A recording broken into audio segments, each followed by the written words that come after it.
देखिए, लाखों सजदों से है बेहतर वो एक सजदा जो लग जिसे पा न हो। इसी सजदे की बात अल्लामा इकबाल ने कहा।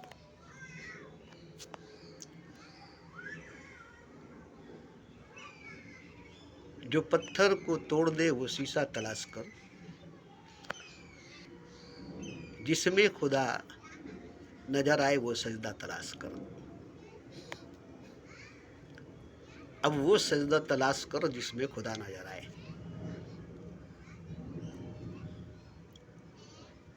करोड़ों करोड़ों सजदों से बढ़कर है वो एक सजदा जो लग जिसे पाना हो। अब यहाँ एक बात बताई गई कि आपकी ज़िंदगी भर की जितनी भी इबादत है, जितनी भी सजदा सजूद है, जितनी भी नेकियां हैं, वो सब सही है। आपकी नीयत सही है, सब सही है, आपकी नीयत सही है। फिर भी इसकी कोई गारंटी नहीं है कि इसे अल्लाह कबूल करेगा। आप कहेंगे हमने सही सही पढ़ी है, हमने सही सही सजदा की है, हमने सही सही नियत से हर काम करी है, फिर कबूल क्यों नहीं होगी? तो उस वक्त खुदा कहेगा ये सब तुम्हारी अपनी निजी खुद की है नहीं। न सर तुम्हारी है, न सजदा तुम्हारी है, न तुम अपने हो, न तुम्हारा कुछ अपना है। ये सब तो मेरा था और मेरा है। इसमें कुछ भी तुम्हारा नहीं है, इसमें कोई भी तुम्हारा नहीं है। साबित नहीं कर सकेंगे,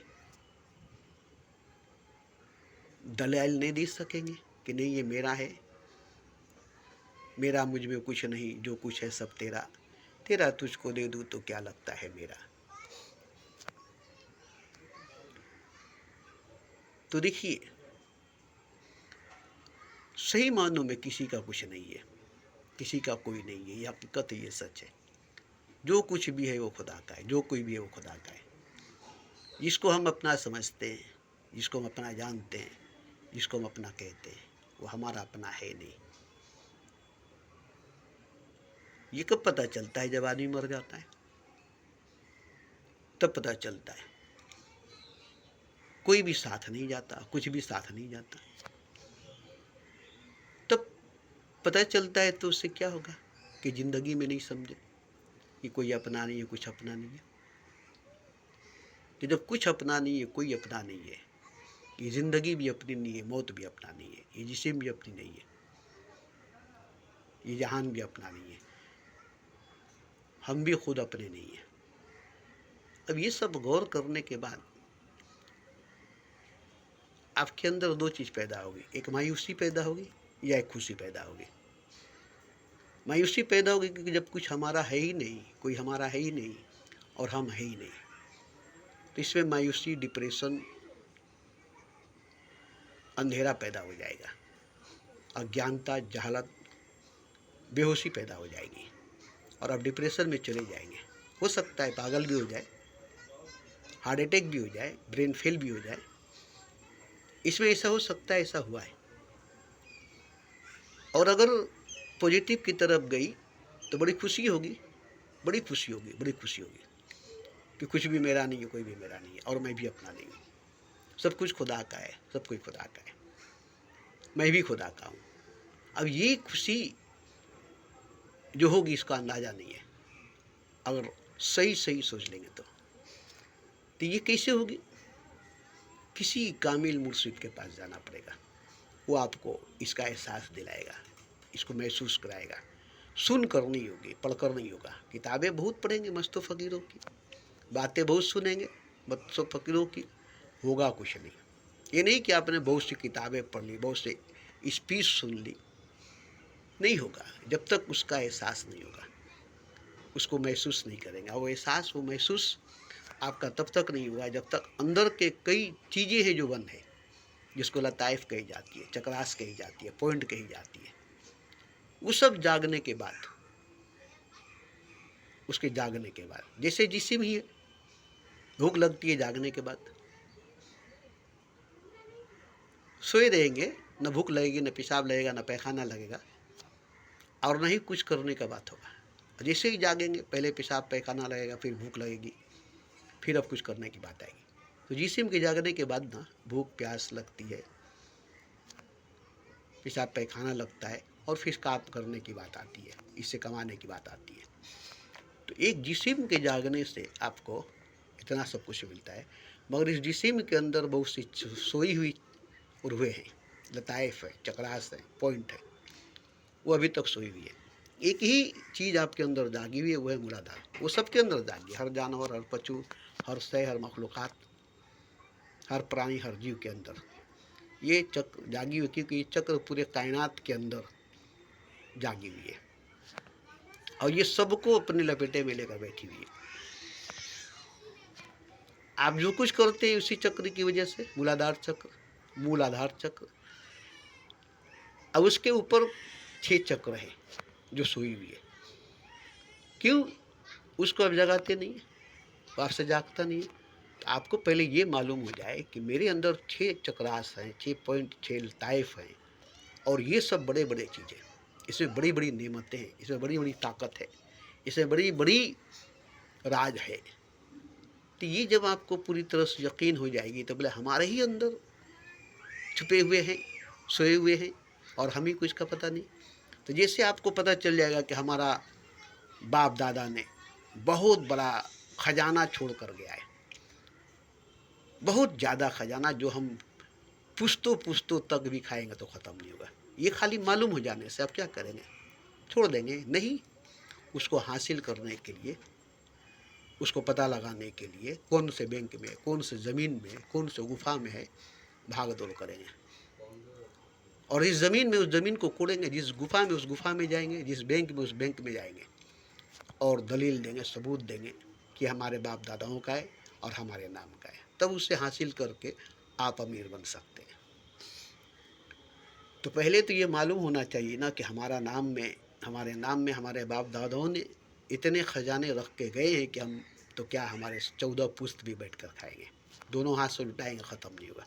तब न उसको खोजने में, उसको पाने में, उसके पीछे लग जाएंगे। ऐसे ही जब आपको मालूम हुआ कि हमारे ही सीने के अंदर, हमारे ही जिस्म के अंदर इतने बड़े खजाने छुपे हुए हैं, जिसके नाम है लताइफ, चक्रास, पॉइंट, ये सब खजानों का गागर है, खजानों का सागर है। इसके एक एक ढक्कन खुलेंगे, एक एक द्वार खुलेंगे, एक एक दरवाजे खुलेंगे, तो आपको जैसे खुल जाए सिम सिम। उस पहाड़ के गुफा के अंदर कितने खजाने थे, वो सब मायावी है, झूठी है, दुनियावी है, उससे कुछ हासिल नहीं होगी, तभी उसका बहुत वैल्यू है। मगर जो इंसान के जिस्म के अंदर है, शरीर के अंदर है, बॉडी के अंदर है, वो 6 चक्र, हर एक चक्र में बहुत से रहस्य, बहुत से राज छुपे हुए। अब वो सोचेंगे कि हम अपने चक्रों को जगा दें। तो देखिए, जागने की 2 तरीके हैं। कुछ तरीके हैं जो इख्तियार करनी पड़ती है, जिससे वो जागते हैं, और कुछ हादसात हैं जो आपके साथ होती है तो जाग जाती है, कुंडलिनी जाग जाती है। ऐसी हादसा होगी, ऐसी एक्सीडेंट होगी, आपकी आज्ञा चक्र जाग जाएगी, आपके हृदय चक्र जाग जाएगी, क्योंकि उस पर चोट लगनी चाहिए, उस पर चोट लगनी चाहिए, बिना चोट क्यों नहीं जागेगी। तो आप अगर चाहेंगे कि हम अपने अंदर के इन तमाम चक्रास को जगा दें, और इसके अंदर के छुपे हुए राज को जान ले, इसके अंदर के छुपे हुए खजाने को जान ले, तो आप खुद नहीं कर सकेंगे जब तक कोई आपको अपने संग, अपने साथ में रख कर। इसीलिए बताया गया एक पल उनके संगत, उनके सोबत में रहेंगे, तो आपके ज़िंदगी भर की इबादत पर वो एक पल भारी हो जाएगी, कि वो एक पल में ही आपको सच्चाई, हकीकत का राज बता देंगे, जो आप ज़िंदगी भर में, अरे ज़िंदगी भर छोड़िए ना, कोटि जन्म का पंथ था और पल में दिया पहुँचाए, बलियारी गुरु आपकी हरी सरिया मिलाए। एक जन्म की बात छोड़िए, करोड़ों जन्म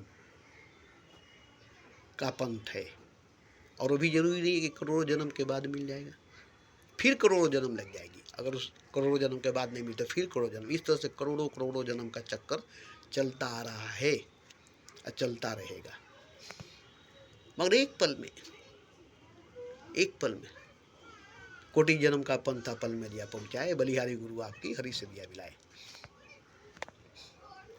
तो यहाँ देखिए, हम तो देखते हैं ना, हर मनुष्य हर इंसान के अंदर लताइफ सोई हुई है, पॉइंट सोया हुआ है, चक्रास सोई हुई है।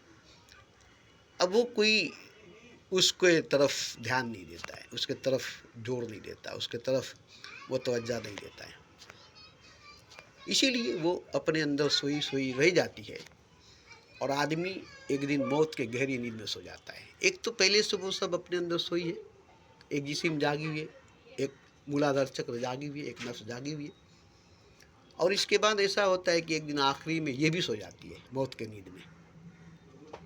और वो तो सोई थी ही, अब ये भी सो जाती है, क्योंकि मौत का एक दिन वक्त मुतय्यन है। तो ये सब जिंदगी में अगर नहीं जागेगी तो मरने के बाद, मौत के बाद वो सब बर्बाद हो जाएगी, क्योंकि मरने के बाद अब वो चक्र हमेशा हमेशा के लिए मर जाएगी, हमेशा हमेशा के लिए खत्म हो जाएगी। तो इसलिए पहले जानना पड़ेगा कि नहीं, वाकई में चक्र होती है, पॉइंट होता है, लताइफ होती है, जो इंसान के जिस्म के अंदर सोई होती है, और उसको जगाने के लिए किसी न किसी माहिरीन को, जो इसको एक ही झटके में, एक ही चोट में जगा भी सकता है और इस पर काबू करा भी सकता है। तो देखिए, हम आपको बता देते हैं, छोड़ दीजिए जिस्म के जागने के बाद कितनी दिन भर कितना कुछ आप इससे हासिल करते हैं। जिस्म के जागने के बाद खाते पीते हैं, नहाते धोआते हैं, पहनते ओढ़ते हैं, घूमते फिरते हैं, कमाते धमाते हैं, एक जिस्म के जागने के बाद। अच्छा, इसके अंदर मूलाधार चक्र है, नफ्स है, उसके जागने के बाद उससे आपको कितना लज्जत, कितना मज़ा आपको मिलती है, बीवी से मिलते हैं, शौहर से मिलते हैं। वो एक नफ्स के जागने से आपको कितना मज़ा, कितना लज्जत मिलता है। तो यही से पता लगाइए कि एक जिस्म के जागने से, जिस्म के अंदर नफ्स को जागने से, नफ्स अम्बारा के जागने से हमें कितनी लज्जत, कितना मज़ा मिलता है। तो अब बताइए कि इससे बड़े बड़े नफ्स, इससे बड़े बड़े लताइफ, इससे बड़े बड़े पॉइंट सोए हुए हैं, उन सब के जागने से कितनी आनंद मिलेगी। इसीलिए कहा गया है कि मूलाधार चक्र जागने से आपको आनंद मिलेगी, परमानंद नहीं मिलेगा।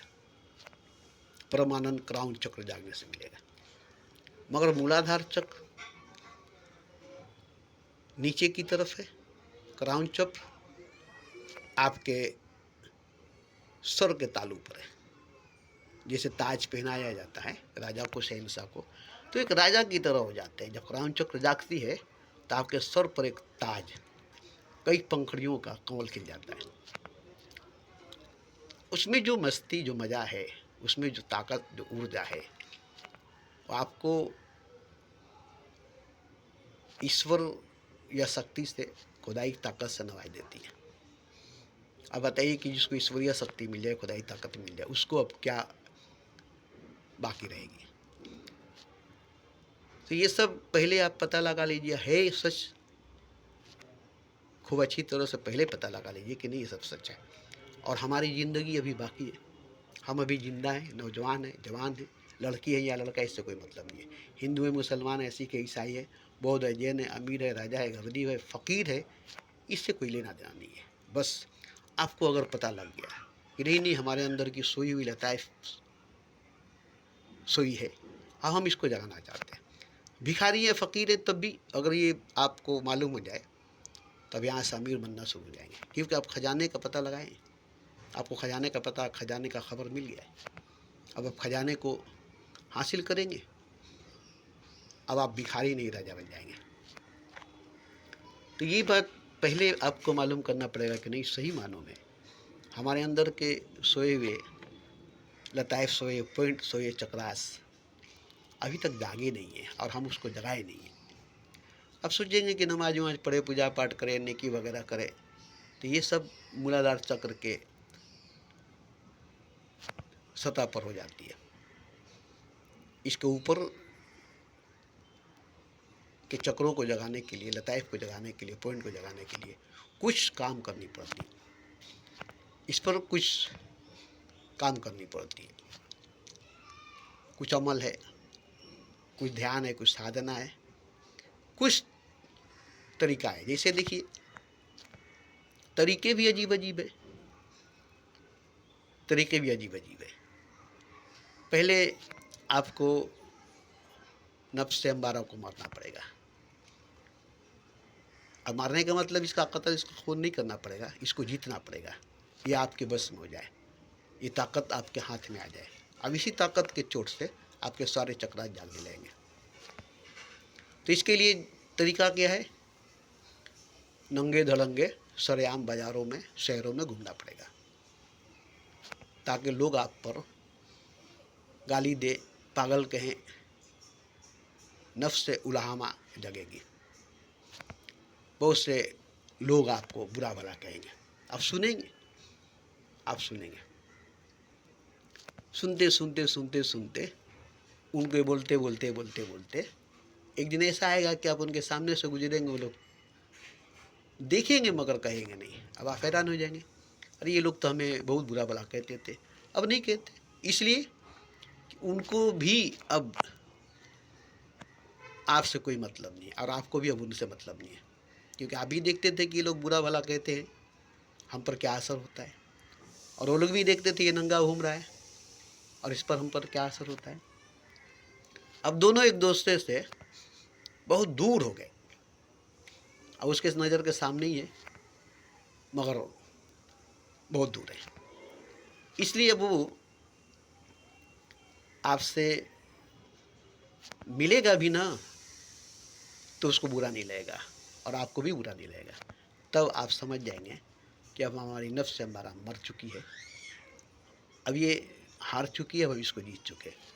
अब यहाँ से इसमें 12 बरस लग जाती है। ये नहीं कि एक दिन, 2 दिन, महीना भर नंगे रहे हो जाएगा, नहीं, 12 बरस नंगे धड़ंगे रहना पड़ेगा। अब 12 वर्ष के बाद जब ये नफ्स हार जाएगी और इस नफ्स को जब जीत जाएंगे, तब वहाँ से फिर काम शुरू होगी। और वहाँ से ये 12 बरस इसमें लग जाती है। तो अभी के दौर में कौन है जो नंगा धड़ंगा 12 बरस, नौजवान लड़की या नौजवान लड़का बड़े बाजार में घूमना चाहेगा अपने नफ्स से अम्बारा को जीतने के लिए, अपने नफ्स से अम्बारा को मारने के लिए? यही तरीका है। अब ये तरीका अगर आपको पसंद नहीं आया तो फिर कौन सा तरीका? नमाज पढ़ेंगे, तिलावत करेंगे, जिक्र करेंगे, हो जाएगा। कितने नमाज पढ़े, कितने तिलावत किए, कितने जिक्र किए, कितने हज किए, उनका नहीं हुआ। आपका कैसे हो जाएगा? करके देखिए, बर्बाद हो जाएगा वक्त। 12 बरस जो गुजर जाएगी जवानी की, नौजवानी की, वो वापस नहीं आएगी। और यही नौजवानी की 12 बरस बहुत मायने रखती है, बहुत मायने रखती है। वक्त जो है 12 बरस की, वो भी नौजवानी की, बड़ी मायने रखती है। इसी में आपका सब कुछ होगा, इसी में आप सब कुछ कर लेंगे। तो 18 बरस से 30 बरस के अंदर, अब 30 बरस जैसे ही पार होगी ना और कामयाब हो गए ना, तो फिर आपके सारे चक्र जागना शुरू हो जाएगी। 40 बरस में आप क्राउन चक्र को जगा लेंगे। फिर 40वां साल जब से आएगी, जैसे लगेगी आपके क्राउन चक्र जाग जाएंगे। फिर आप एक महान हस्ती बन जाएंगे, फिर आप मामूली इंसान नहीं रह जाएंगे। तो 40 साल के अंदर नबूवत मिली, 40 साल की उम्र में नबूवत मिली। तो ये सब होती है। 12 साल तक गारे हेरा में थे मोहम्मद, यही सब करने के लिए। तो इसको अगर आप नहीं अपनाएंगे तो और भी कई तरीके हैं। अब आपके मर्जी के मुताबिक तो कोई तरीका होगा नहीं, आपके मन के मुताबिक तो कोई तरीका होगा नहीं कि आपके मर्जी के मुताबिक, आपके मन के मुताबिक हो और आप उस पर करने के लिए तैयार हो जाए। नहीं, कभी नहीं होगा, कभी नहीं होगा। मन कभी राजी नहीं होगा, दिल कभी राजी नहीं होगा। कोई भी तरीका होगा दिल को लिए अच्छा नहीं होगा। क्यों कि कल्ब पर ही तो चोट लगेगी, दिल पर ही तो चोट लगेगी, कल्ब पर ही तो बिजली गिरेगी, दिल पर ही तो बिजली गिरेगी, रूह पर ही कयामत बरपाओगी। नहीं चाहेगी कल्ब, नहीं चाहेगी रूह कि इस काम में लगे। क्यों कि कल्ब पर बिजली गिरेगी, रूह पर कयामत बरपाओगे, दिमाग पर मौत छा जाएगी, जिस्म की बड़ी बुरी हालत हो जाएगी। ये नहीं कि बड़े अच्छा से आराम से आपका गुजर जाएगा, नहीं नहीं नहीं नहीं। करोड़ों जन्म की जो लिखा जोखा है सब एक ही जन्म में आ जाएगी। करोड़ों जन्मों में जो होनी चाहिए वो एक ही जन्म में हो जाएगी। जो आप करोड़ों जन्म में नहीं कर सके वो आपको एक ही जन्म में करना पड़ जाएगा। सोचिए तो ये जो चीज़ है पहले जानना पड़ेगा कि मेरे अंदर के सोए हुए नफ्स तो जागे हैं, नफ्स अम्मारा तो जागी है, मेरा जिस्म तो जागी है, और इससे हम इतना सब कुछ हासिल कर लिया। जो झूठ है, भरम है, धोखा है, ख्वाब है, सपना है, हकीकत नहीं है, सच नहीं है। सच तो तब होगी जब सारे चक्रात जागेंगे, सारे लताइफ जागेंगे, सारे पॉइंट जागेंगे, क्राउन चक्र जागेंगे, तब सच्चाई सामने आएगी, हकीकत सामने आएगा। जब आपके सर के तालू पर क्राउन चक्र जागेगी, ताज बन करके आपके सर पर नाचेगी, सर चढ़कर बोलेगी, सर के ऊपर जाकर बोलेगी। जो आपकी सर के तालू है बस वही सिंहासन है, इस पर आत्मा परमात्मा बन जाता है, और वही नफ्स अंबारा में आ जाता है, मूलाधार चक्र में आ जाता है, तो वही परमात्मा पशु बन जाता है। देखिए परमात्मा ही पशु बन जाता है, मूलाधार चक्र में आकर के गिर जाता है, और फिर वही अगर क्राउन चक्र में जाकर बैठ जाता है तो परमात्मा बन जाता है। काम ही राम बनता है और राम ही काम बनता है। राम जब अपने स्थान से गिर जाता है, जिससे भी एक बात बताई गई है, एक नाग निकल जाए सावन के महीने में, नाग, काला कोबरा, गौवन सांप या नाग निकल जाए, सभी लोग लाठी लेकर मारने के चले जाएंगे, मारो मारो मारो मारो। वही नाग शिवलिंग पर बैठ जाए, पूरे बस्ती के लोग उसे पूजा करने के लिए जाएंगे, उसे कोई नहीं मारेगा। जब वो नाग बस्ती में निकलेगा तो सभी लोग उसे मारने के लिए लाठी भाला पत्थर लेकर दौड़ाएंगे, और वो भाग करके किसी तरह शिवालय में जाकर शिवलिंग पर जाकर कुंडली मार कर बैठ जाए, तब उसे शंकर भगवान का गले का हार कहा जाएगा, अब उसकी पूजा की जाएगी, अब उसे नाग देवता कहा जाएगा। तो वही अभी गली कुचे में था तो उसे मारने के लिए, और वही अभी शिवलिंग पर जाकर कुंडली मार कर बैठ गया तो उसे पूजने के लिए वही लोग अब पूजने लगे। नहीं नहीं नहीं नहीं नहीं, ये तो भगवान है, ये तो भगवान का दूत है, इसे मत मारो, इसे दूध पिलाओ, इसके आगे झुक जाओ। अब वो नाग तो नाग ही था, मगर पहले गली कूची में था तो उसे मारा जाए, उसे मारकर ख़त्म किया जाए।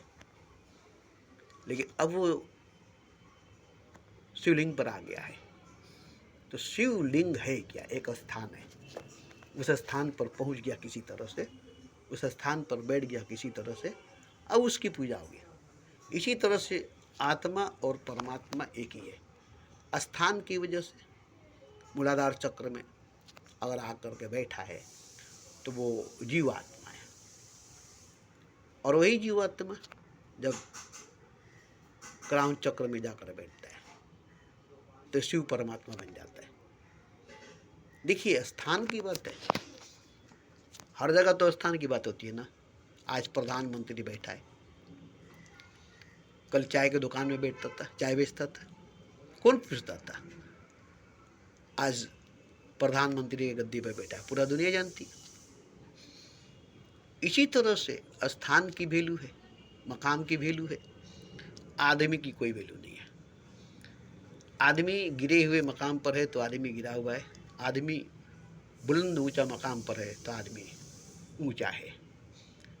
यहाँ पता चला कि आदमी कुछ नहीं है, मकाम ही सब कुछ है। आदमी कुछ नहीं है, मकाम ही सब कुछ है। आप अगर नीचे गिरे हुए मकाम पर हैं तो आप गिरा हुआ इंसान है, आप ऊंचे बुलंद मकाम पर हैं तो आप ऊंचा पहुंचा हुआ इंसान है। तो हम इंसान को तो कुछ नहीं समझते हैं, मकाम को भी हकीकत है। और से आजम पर बैठा है खुदा, तो खुदा है। जमीन पर उतर गया तो अब वो खुदा नहीं है, क्योंकि अब जमीन पर है। अर्श पर है तो खुदा है, फर्श पर है तो बंदा है। एक ही हकीकत, फर्श पर है तो बंदा है, अर्श पर है तो खुदा है। तो हम हकीकत तो समझ गए कि अर्श और फर्श ये दो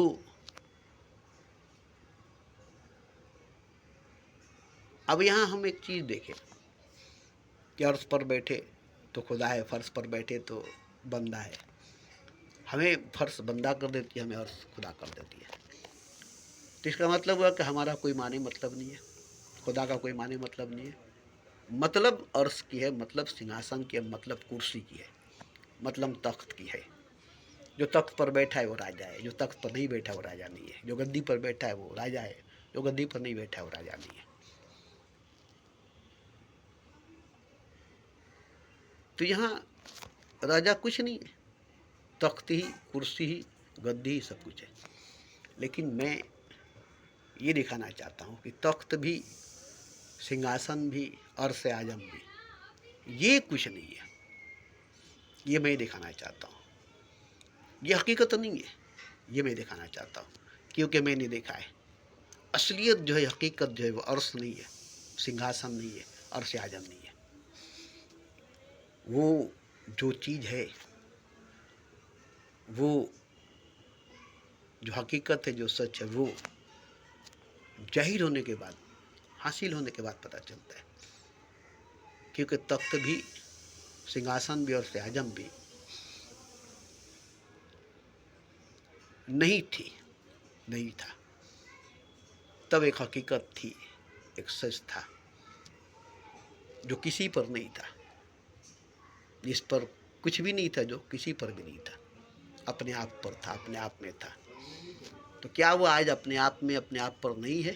वो तख्त पर है, सिंहासन पर है, अर्श आजम पर है? नहीं, आज भी वो तख्त पर, सिंहासन पर, अर्श आजम पर नहीं है।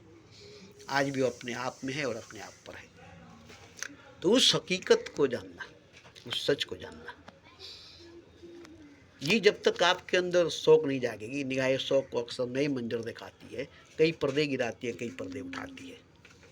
जब तक ये शौक आपके अंदर, ये ख्वाहिश आपके अंदर नहीं जागेगी, तब तक आप इसको जगाने की बात ही नहीं करेंगे, सोच भी नहीं करेंगे कि हमारे अंदर के सकराहत जागे।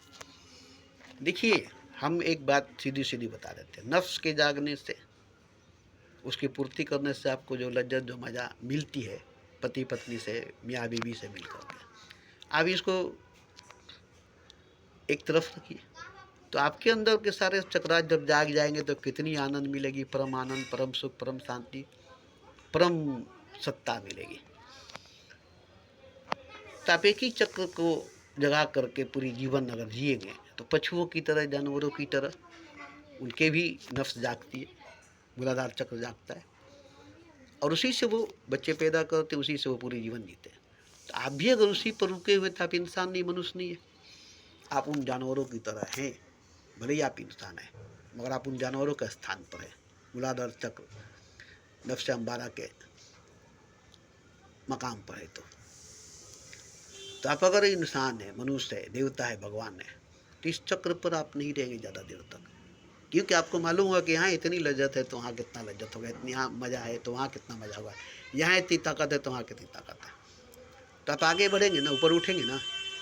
अरे आप एक बिल्डिंग के नीचे खड़ा होकर देखिए, उस बिल्डिंग की छत पर जाकर देखिए, इतने ही से पता लगाइए ना। बुर्ज खलीफा के छत पर जाकर देखिए तो वहाँ से देखिए नज़ारा, और बुर्ज खलीफा के नीचे ग्राउंड फ्लोर में खड़ा होकर देखिए तो वहाँ का नज़ारा में क्या फ़र्क होगा। और उसके छत के ऊपर जाकर नज़ारा करेंगे तो पूरी दुबई, पूरा कुवैत, पूरा अरब दिखाई देगा।